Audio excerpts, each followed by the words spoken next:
నీ మనస్సు ఎవరితో శృతి కలుపుతుందో, నీ మనస్సు ఎవరితోటైతే శృతి కలుపుతుందో, ఎవరి సమక్షంలో నువ్వు శాంతిలో తాండవాడుతూ ఉంటావు, ఎవరి సన్నిధిలో నీ మనస్సు అణుగుతూ ఉంటుందో,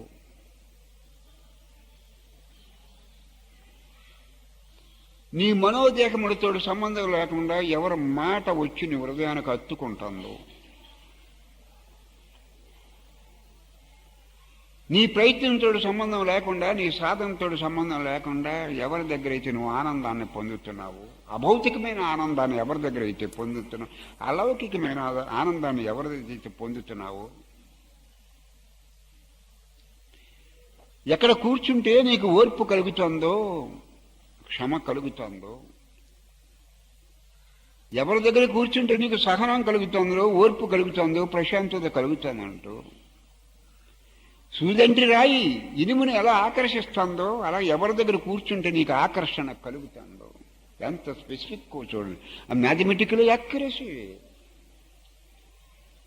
సూదంటి రాయి ఇనుముని ఆకర్షించినట్లుగా ఎవరి సమక్షంలో కూర్చుంటే నీ మనసు ఆకర్షించబడుతుందో, ఎవరి చూపులో వెలుగు కనిపిస్తుందో,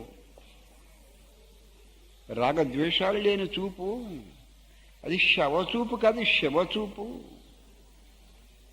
కొంతమంది చూస్తుంటే శవం చూసినట్టు ఉంటుంది. అది శవానికి సంబంధించిన చూపు కాదు, అది శివుడికి సంబంధించినటువంటి చూపు. ఎవరి పట్ల ఎవరి సమక్షంలో నీకు సమాన బుద్ధి, ఆ సమత్వ బుద్ధి, నీ లోపల ఉన్నటువంటి సమత్వ బుద్ధి, సమాన బుద్ధి మేల్కొంటుందో, ఎవరు సమక్షంలో నీకు చెడు తగ్గిపోయి మంచి విజృంభిస్తుందో, ఈ మంచి చెయ్యాలి అనేటువంటి తలంపు ఎవరి సమక్షంలో నీకు కలుగుతుందో, నన్ను నేను తెలుసుకోవాలి, ఇతరులను తెలుసుకోవడం కాదు, నన్ను నేను తెలుసుకోవాలనే బుద్ధి ఎవరి సమక్షంలో నీకు కలుగుతుందో. ఎన్ని క్వాలిటీస్ చెప్తున్నాడో చూడండి గురువు గురించి. ఇతరులను తెలుసుకోవడం కాదు, ఏదో నొల్లుకోవటం కాదు, ప్రకృతిలోంచి బయటపడాలి, ఈ ప్రకృతి గుణాలలోంచి బయటపడాలి, నేనెవరినో నాకు తెలియబడాలి, ఈ అజ్ఞాన నిద్రలోంచి బయటకు రావాలి అని ఎవరి సమక్షంలో నీకు అటువంటి సంకల్పాలు కలుగుతున్నాయో, అటువంటి బుద్ధి నీకు కలుగుతుందో, నన్ను నేను తెలుసుకోవాలనే బుద్ధి నీకు కలుగుతుందో,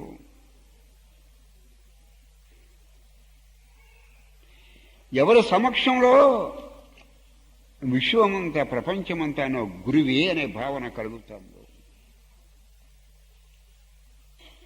అందరిలోని నీ గురువునే చూడగలుగుతున్నావో, ఎవరి సమక్షంలో అందరిలోని నీ గురువునే చూడగలుగుతున్నావో, నీ గురువునే చూడగలుగుతున్నావో, అన్ని జీవరాశుల్లోని నీ గురువుని ఎప్పుడైతే నువ్వు చూడగలుగుతున్నావో,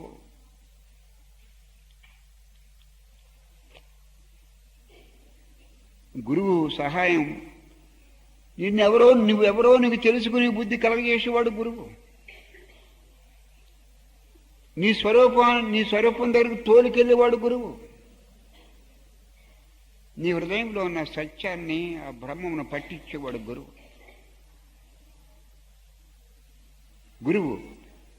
నీ హృదయం నువ్వెవడో నీకు తెలియకుండా దేవుడు తెలియబడ్డావు, అది గురువుకు తెలుసు. నువ్వు తెలుసుకోకుండా దేవుణ్ణి తెలుసుకోవడానికి ప్రయత్నం చేసినా దేవుడు తెలియబడ్డ నీకు.